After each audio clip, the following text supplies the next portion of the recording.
গাজাগামী মানবিক ত্রাণবাহী সুমুদ ফ্লোটিলায় হস্তক্ষেপ করেছে ইসরায়েলি সেনারা। এ সময় তারা ফ্লোটিলায় থাকা বেশ কয়েকজন আন্তর্জাতিক অধিকার কর্মীকে আটক করে।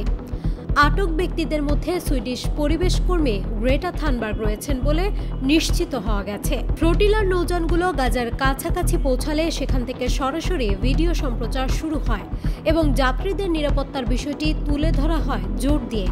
তবে ইসরায়েল আগে থেকেই জানিয়ে দিয়েছিল তারা কোনোভাবেই এই নৌযানগুলোকে গাজায় প্রবেশ করতে দেবে না। তাদের দাবি, ফ্লোটিলায় থাকা স্বেচ্ছাসেবীরা আইনগত নৌ অবরোধ লঙ্ঘনের চেষ্টা করেছেন। এর আগে জাতিসংঘের বিশেষ দূত ফ্রান্সিস্কা আলবানিজ এবং কলম্বিয়ার প্রেসিডেন্ট গুস্তাভো পেত্রো ফ্লোটিলাকে তাদের কার্যক্রম চালানোর অনুমতি দেওয়ার আহ্বান জানান। এর কিছুক্ষণ পরেই ইসরায়েলি বাহিনী এ অভিযান চালায়। ঘটনার পর তুরস্ক তীব্র প্রতিক্রিয়া জানিয়ে আটক অধিকার কর্মীদের অবিলম্বে মুক্তির দাবি করেছে। দেশটির পররাষ্ট্র মন্ত্রণালয় জানিয়েছে, আন্তর্জাতিক জলসীমায় বেসামরিক নৌযানের ওপর সামরিক পদক্ষেপ গ্রহণ তৈরি করেছে নিরপরাধ মানুষের জীবন ঝুঁকি।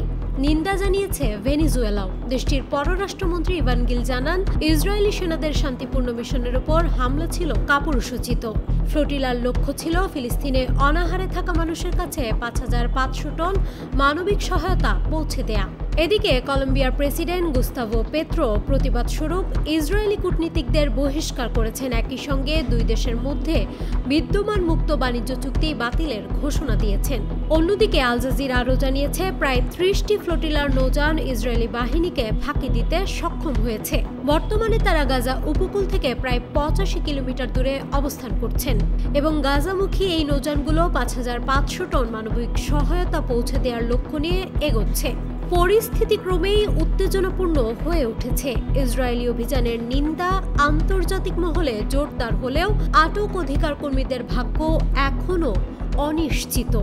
News desk, Manabzamin.